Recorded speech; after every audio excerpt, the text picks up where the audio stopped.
Aloha BIOCHEM. This video begins Chapter 9 on acids and bases.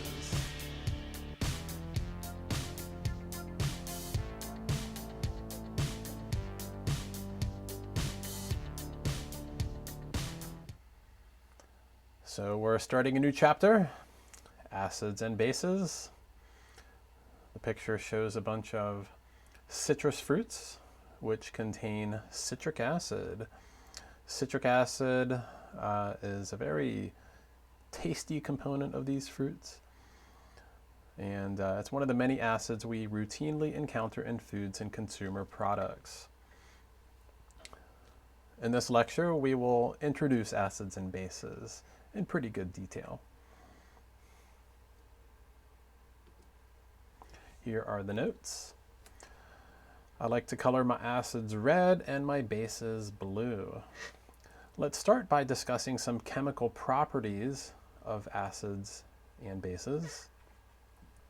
Acids have a sour taste, such as grapefruit. The citric acid in grapefruit gives it that sour taste. Now, back in the day when chemists used to taste all of their chemicals, even non-food acids, taste sour as well. You got to be careful though, because acids are pretty reactive. In fact, acids dissolve many metals. They have an immediate burn. If you touch a strong acid, it will burn you immediately. Ow. Acids have a low pH and they turn litmus red. Bases have a bitter taste. They are slippery. If you feel a base, it feels very slippery. Bases also burn you, but it's a little bit delayed. That's because when you touch a strong base, it feels very, very slippery, and you don't really notice right away, but take another look, your skin is peeling away, and so it'll hurt you after a few moments. A delayed burn. Bases have a high pH and they turn litmus blue. What is litmus? Litmus is a collection of dyes extracted from lichens, which are algae fungus. If you take this extract and you coat it on paper, it can be used as an acid-base indicator. So here's a piece of litmus paper with this algae fungus extract coated onto it. And the litmus test goes as follows. If you take this paper, you immerse it in a solution of hydrochloric acid, it turns red, and that tells you it's an acid. On the other hand, if you put some litmus paper in a solution of sodium hydroxide, which is a strong base, it turns blue, and that tells you it's a base. If you take one and you put it in a solution of sodium chloride, no color change occurs, and so we say that sodium chloride is neutral. So that's the litmus test. There are other acid-base indicators besides litmus. For example, phenolphthalein, methyl red, and cabbage juice. I'll show you a picture of what those indicators do. Let's start with the cabbage juice.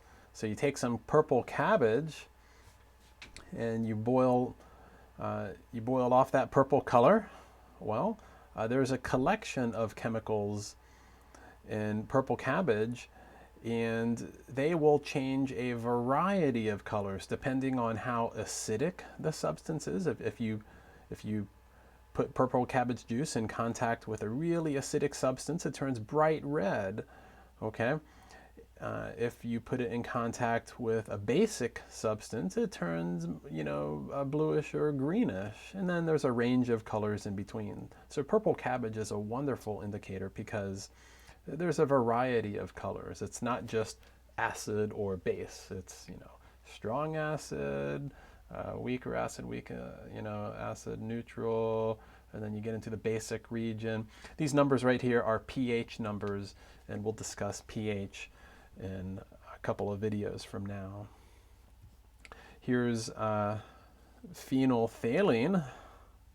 Phenolphthalein is clear when it's in the presence of an acid, but it turns pink in the presence of a base. Bases are sometimes called alkaline substance. So alkaline and basic mean kind of the same thing. Here's another representation of phenolphthalein. Here's the molecule of phenolphthalein. It's actually an organic compound, a very complex looking molecule. And in the presence of an acidic environment, the molecule looks like this, and that's a colorless substance. But if you put it in the presence of a basic environment, what the bases do is they grab these hydrogens away from the molecule, leaving you with this. And this is pink. Okay, so we'll talk more about how bases take hydrogen ions. That's what a base does. Here's a methyl red indicator. Methyl red goes from reddish all the way up to yellowish. It actually works in the acidic region, so if you have a strong acid, it's kind of deep red, and if you have a weak acid, it gets to orange or maybe yellow. And here's a molecule of methyl red. Okay, and when you put it in an acidic environment or a basic environment, the molecule changes a little bit, and that colorizes it a little bit differently. So kind of interesting. There are many indicators out there besides these. Those are some of the more popular ones. So how do we define acids and bases? There are different definitions. Arrhenius, Svante Arrhenius, a Swedish chemist, I believe, defines acids and bases by what they do when dissolved in water. So what happens when you put acids and bases in water? Well, acids release H plus ions in water. Those are protons in water. And bases release hydroxide ions in water.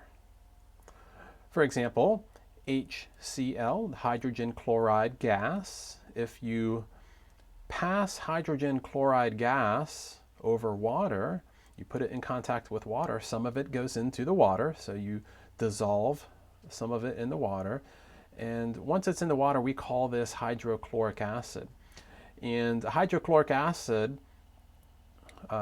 dissolved in water, the H pluses and the Cl minuses are split apart. So there you go. Those are your protons in water.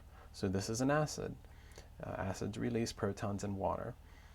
Bases release hydroxides in water, and sodium hydroxide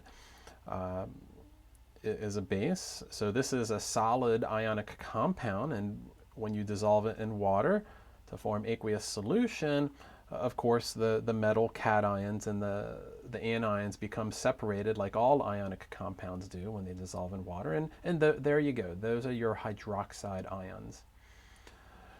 So acids give you H pluses in water, and bases give you OH minuses in water. Acids and bases are kind of complementary. They, in fact, like to react together. And that's how Bronsted defines acids and bases, by what they do when they react together. In an acid-base reaction, the acid is the proton donor and the base is the proton acceptor. That's what an acid-base reaction is. It's a proton transfer reaction. A proton, an H plus ion, gets transferred from one chemical over to another one. Okay, the chemical that produces the proton is the acid, and the chemical that takes that proton is the base. If we take hydrochloric acid and sodium hydroxide base and we react them together, this chemical equation describes what happens. Hydrochloric acid is a solution of H plus ions and chloride minus ions, and sodium hydroxide is a solution of sodium pluses and hydroxide minuses. When you mix these two solutions together, all four of these ions are floating around together, And what happens is a double displacement process. The H pluses and the OH minuses latch on together to form water molecules, and then you have the sodium and the chloride left over.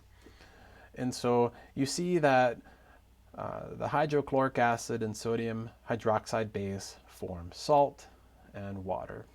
And that's a typical acid-base reaction. Acids react with bases to form salt and water.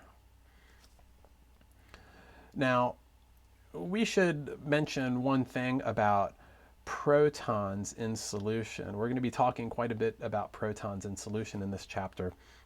When you have protons in water, what happens is they are surrounded by water molecules.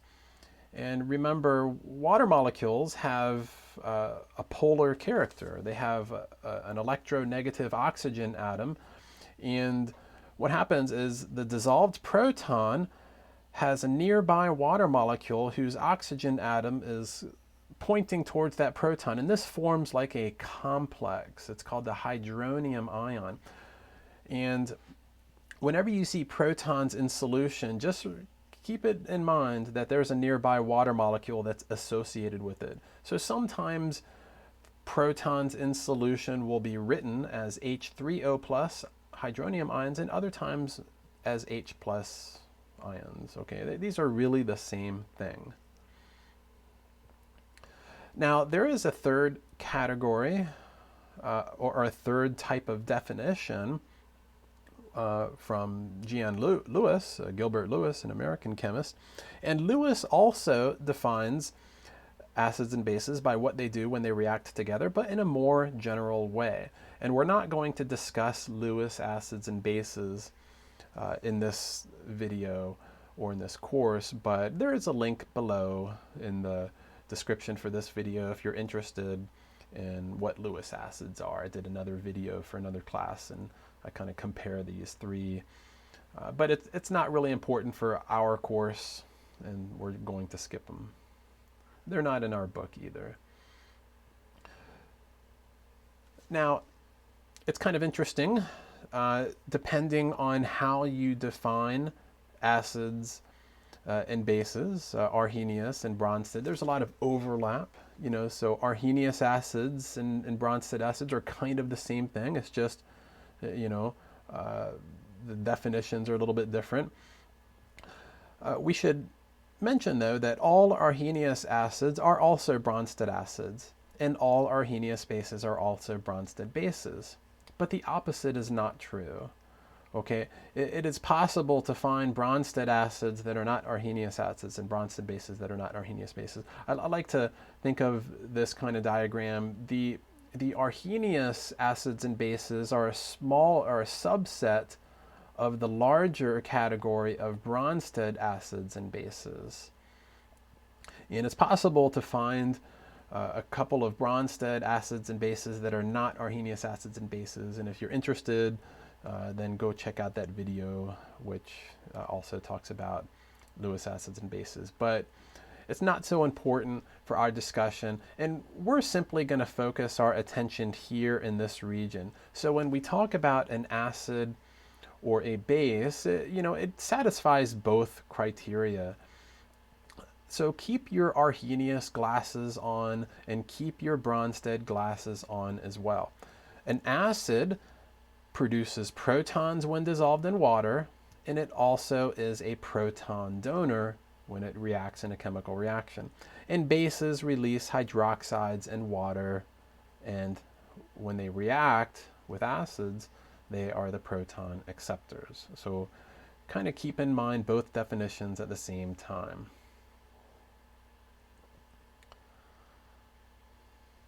Here are a few important questions that we need to consider as we cover this chapter. If we have a substance, how do we identify it as an acid or a base?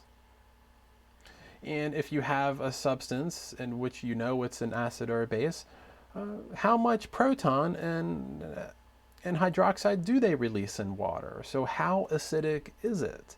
And we'll discuss strong acids and weak acids and and the concentration of acids as well and bases.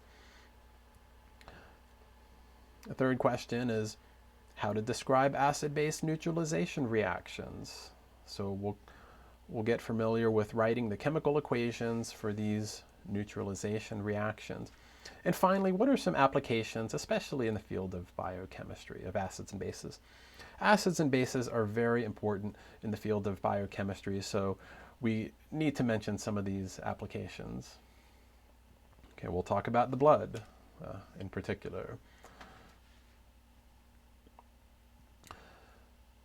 Now, before we take a look at several examples of specific acid and base chemicals, let's take another quick look at acids and bases in water. And for an acid, let's check out hydrochloric acid again. Okay, so remember, hydrochloric acid, okay, outside of water we call it hydrogen chloride, but inside of water we call it hydrochloric acid. And you can imagine a beaker of hydrochloric acid where the protons are separated from the chloride minus anions. So let's just imagine what happens like right after you dissolve hydrochloric acid in water. So here it is. Here is the hydrochloric acid that's just been dissolved. So there are your protons and chloride minuses. They become separated from each other. That's very interesting because outside of water, this is not an ionic compound, but once you put it in water, you get ions. Okay, so it's like a molecular compound that turns into an ionic compound once you dissolve it in water. But remember, that proton has a nearby water molecule which likes to latch onto it. So let's write the reaction for what happens. Here's that nearby water molecule, and the oxygen is going to point or orient itself towards the H plus ion. And what's actually going on here is one of the two lone pairs of electrons kind of forms a bond with that H plus ion. This is missing its electron, okay? And so here's a couple of electrons on the oxygen, and they associate with that proton to form this hydronium ion, all right? Now, when you think of this process of a water molecule interacting with a proton, it's kind of like water is acting like a base. You know, we said that acids donate protons and bases accept protons. Well, here's water, which is grabbing a proton to form hydronium. So water is acting like a base. The hydrochloric acid is acting like an acid, and water is acting like a base. And the result is you get your hydronium ion and your chloride minus anion. And so a solution of hydrochloric acid in water can perhaps be more appropriately thought of as hydronium ions and chloride ions in solution. Now, HCl is a strong acid, so every single molecule of HCl will split apart into protons and chlorides, and you end up with hydroniums and chlorides in water. Okay, there are no HCl molecules dissolved in water, and I'll show you a solution of HCl, a picture that's in your textbook. Okay, so you got, if you take hydrogen chloride gas and you bubble it through the water, so here are a bunch of HCl bubbles outside of water. In the gas phase, you have your HCl molecules, okay? And some of it will dissolve into solution. And so once it's dissolved in solution, you have your H3O plus hydronium ions and your chloride minus anions. Notice that there are no HCl molecules in here.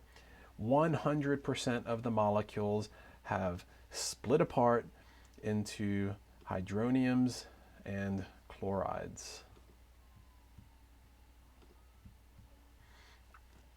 Okay, so that's complete ionization. Strong acids do that. Now let's take a look at a base. this is a different base that we haven't seen before. This is ammonia. The formula for ammonia is NH3. Now remember what bases do. Bases produce hydroxides in water and they accept protons. Okay? So when you dissolve ammonia in water, you have an aqueous solution of ammonia, we need to be looking for hydroxides. So how does it produce hydroxides? I don't see any hydroxide ions in the formula for ammonia. Well, what it does is when it's dissolved in water, the nitrogen, the lone pair on the nitrogen, grabs a proton from water. It accepts a proton from water, and that leaves water without one of its protons. And there's your hydroxide minus anion. And in turn, you have a protonated ammonia molecule, which is called ammonium ion. Okay, so when you dissolve ammonia in water, ammonia is a base. Bases take protons. And so it grabs a proton from water. Water is donating the proton this time. So this time water is acting as an acid because it's giving its proton to ammonia. Last time water was acting as a base because it was taking a proton from the acid. But this time it's giving a proton to the base. So this time water is an acid. Okay, so you have the base and the acid forming hydroxide and ammonium. Now, a solution of ammonia in water looks kind of like this. Here you have a couple of hydroxide ions in there, some ammonium ions in there, but this is not a 100%, this does not proceed to completion. Okay, not all ammonia molecules do this.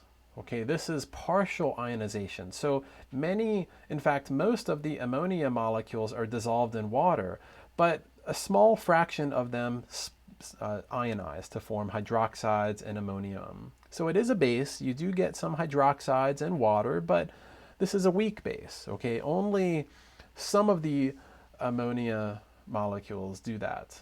Later, we'll talk about strong bases and weak bases and strong acids and weak acids. I'm just showing you an example here of a weak base. So you get hydroxides, but not a lot of them. Okay, maybe 1 out of every 75 ammonia molecules does this. Now, a quick note, bases need to have a lone pair of electrons in order to accept a proton from an acid.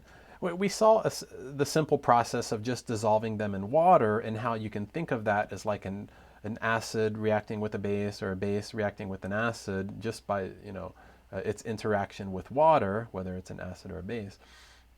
But look at the bases in both cases. Okay, up here when you dissolved hydrochloric acid in water, water was playing the role of a base. It grabbed that proton, okay, and this lone pair of electrons is what latched onto the proton. It formed that bond, okay. And down here, ammonia is the base this time, and it's grabbing a proton from water, and it has that lone pair of electrons. So bases need to have lone pairs of electrons in order to accept protons.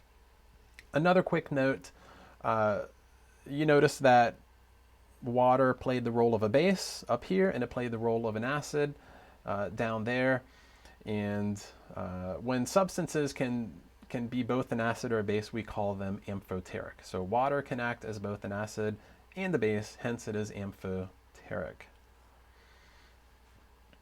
The last part of this video, I wanted to take a look at several examples of acids and bases and just look at their chemical formulas.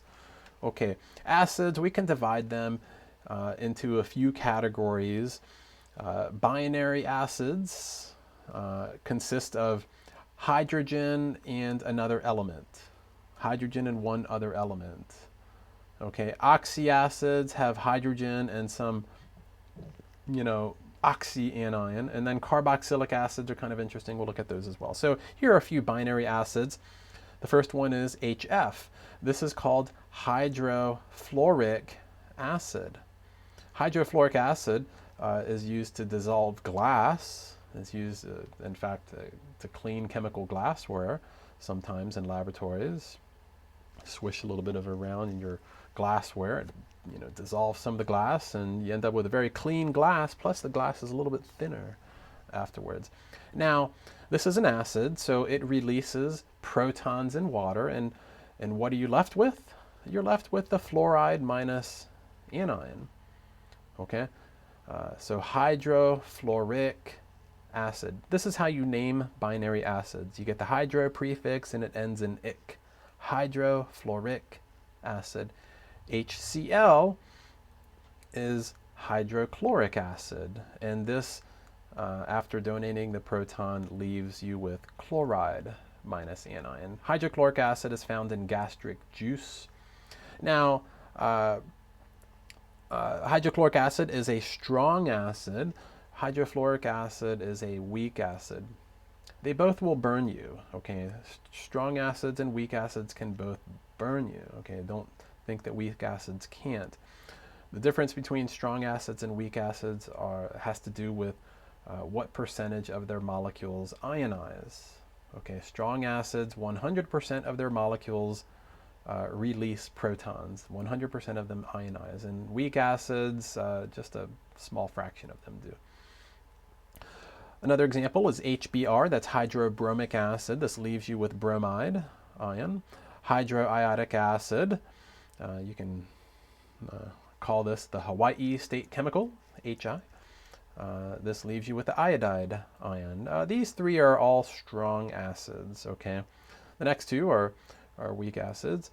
H2S, this is hydrosulfuric acid. This leaves you with the sulfide -2 charged anion. And then this is also a diprotic acid because it has the ability to release 2 protons in water. There are 2 H's per S. Okay, and the next one is a triprotic acid, hydronitric acid, H3N. This leaves you with a nitride -3 ion. So these are all the binary acids. They all get the hydro prefix and then the ic suffix and then acid. The oxyacids leave you with oxoanions. Okay, after releasing the proton, the anion is an oxyanion. So, nitrate is related to nitric acid. Okay, this is another strong acid right here. Nitric acid is used in fertilizer production. HNO2, one less oxygen, which leaves you with nitrite. This is nitrous acid.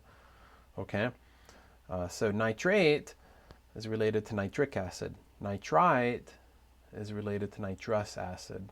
Okay, notice the connection between ate and ic and ite and us. Okay, another strong acid, a diprotic acid. H2SO4 is sulfuric acid. And after releasing its 2 protons, you're left with sulfate. So 8 ic. Okay, sulfuric acid is used in car batteries. H2SO3, another diprotic acid, is sulfurous acid, and releasing 2 protons yields the sulfite anion. Okay, so ite and us. A triprotic acid is phosphoric acid here. This is H3PO4, and releasing the 3 protons leaves the phosphate -3 anion. Phosphoric acid is found in a lot of sodas. H2CO3, a diprotic acid, releasing the 2 protons yields carbonate, and so we call this carbonic acid. Carbonic acid is basically what the bubbles are in the sodas that you drink. Okay, carbonic acid, a molecule of carbonic acid likes to split apart into carbon dioxide and water. Okay, when it's in the water, it's in the form of carbonic acid. Okay, and then if there's too much of it in the water, it likes to split apart to form a carbon dioxide and water, so you got carbon dioxide bubbles bubbling out of the water. Okay. Another group of acids are the carboxylic acids. These look like this. You have a carbon double bonded to an oxygen and also single bonded to a hydroxyl group, an OH group. And this proton is the acidic proton. Now the other portion of the molecule we'll just call R. There's lots of carboxylic acids depending on what R is. Okay, and an example is acetic acid, CH3COOH. And you'll find acetic acid as in vinegar. Okay, here's a molecule of acetic acid right here, CH3COOH. And this is the acidic proton. After the proton comes off in solution, you're left with the acetate anion. The CH3COO minus anion would be left. Okay, acetic acid and acetate. Another carboxylic acid is benzoic acid, C6H5COOH. You see the COOH again. There's the carboxylic acid group. There's your acidic proton, but this time the R group is a benzene ring. Okay, C6H5. So this is benzoic acid. It's used in food preservation as well. Another one is an amino acid, glycine, NH2CH2COOH. Okay, there's your carboxylic acid group again. And here's your R group. Okay, now this is one of the 20 amino acids because this is a hydrogen. If you replaced this hydrogen with some other R group, okay, just that hydrogen with something else, you get a different amino acid. So amino acids are kind of interesting because on one end of the molecule, you have this nitrogen amine group was actually a basic portion of the molecule, but on the other end, you have a carboxylic acid, which is an acidic end of the molecule. So amino acids have a basic end and an acidic end. Kind of interesting. Okay, amino acids are the building blocks of proteins.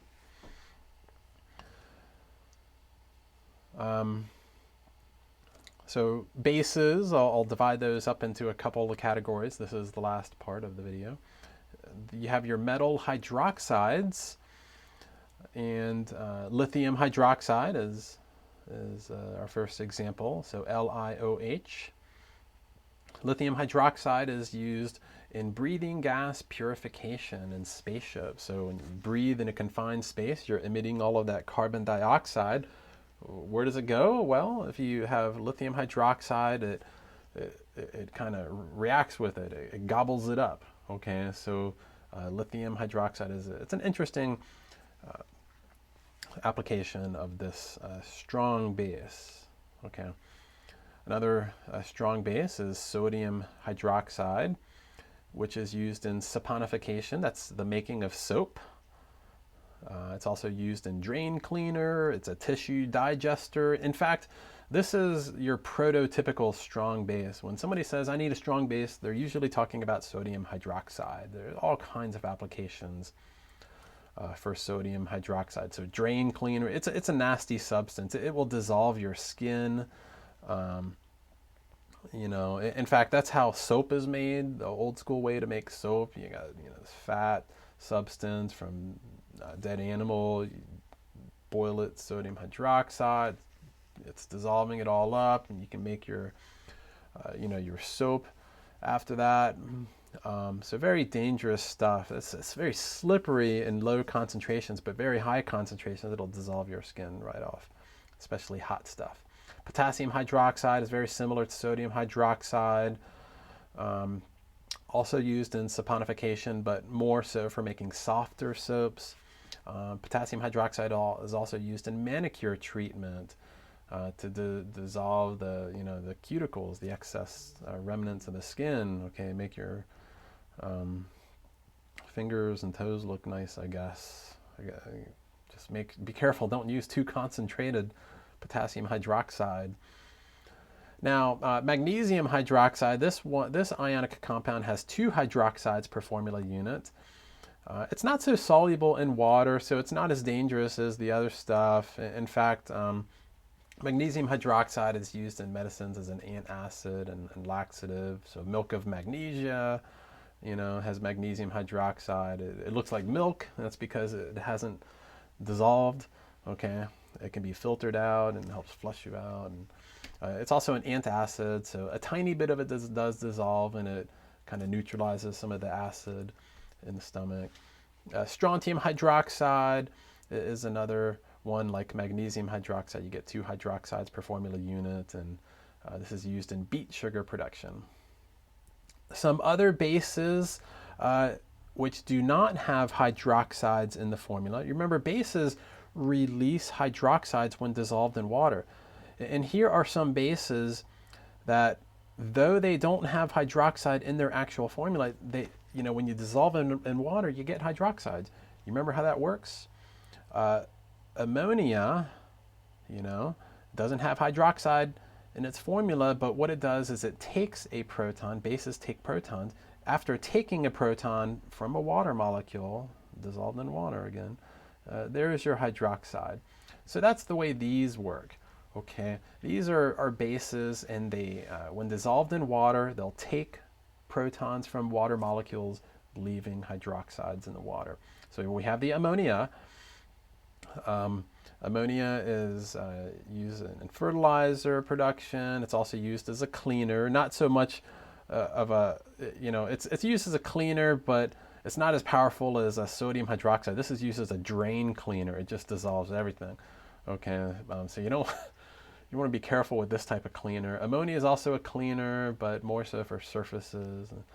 NH3 is also what you smell in fermented urine. Awful smell. Okay, there's the structure of ammonia. Now, bases that are not metal hydroxides usually contain nitrogen or certain basic anions. Okay, so another base, which is nitrogen containing, is kind of like ammonia. It's methylamine. Okay, look at the ammonia molecule and then look at the methylamine molecule. It's just taking this hydrogen and replacing it with CH3. It's a very similar base, in fact. Methylamine is what you smell during putrefaction, one of the stages of decomposition of bodies. Okay, a very awful smelling substance again. Another non-hydroxide containing base is sodium fluoride. This time it's a certain fluoride is a basic anion. Okay, sodium fluoride, this is used in toothpaste and drinking water fluoridation. And so it's that fluoride minus anion. Okay, this likes to grab onto protons, just like the nitrogens do up there. Another base, non-hydroxide containing, is sodium citrate. So here, this is a citrate anion. It's a -3 charged anion, so it needs 3 positive sodium cations to balance it. So here's sodium citrate. You see the 3 plus charged sodium ions, and here's the -3 charged citrate anion, the skeletal structure. You got a negative oxygen over here, negative oxygen right there, negative oxygen right there. This is a proton scavenger. Okay, so sodium citrate, it's used as a mild antacid. You can find sodium citrate pills or solutions that you drink, and the sodium, you get sodium as well, but you get the citrate, which scavenges up acid. All right, so that's a pretty good introduction to acids and bases. And also pretty detailed as well, maybe more so than your textbook. Your textbook, shows you a few important tables you might want to look at. So here are some common acids. Okay, table 9.1, and their related anions. And maybe some materials, vinegar, acetic acid, citric acid, of course, we saw carbonic acid. We looked at all those examples, and some figure 9.2 has some bases. So anyway, take a look at the textbook, but in the next video, we will move on, and it'll be a shorter video on acid-base neutralization reactions. So stay tuned for that. Aloha.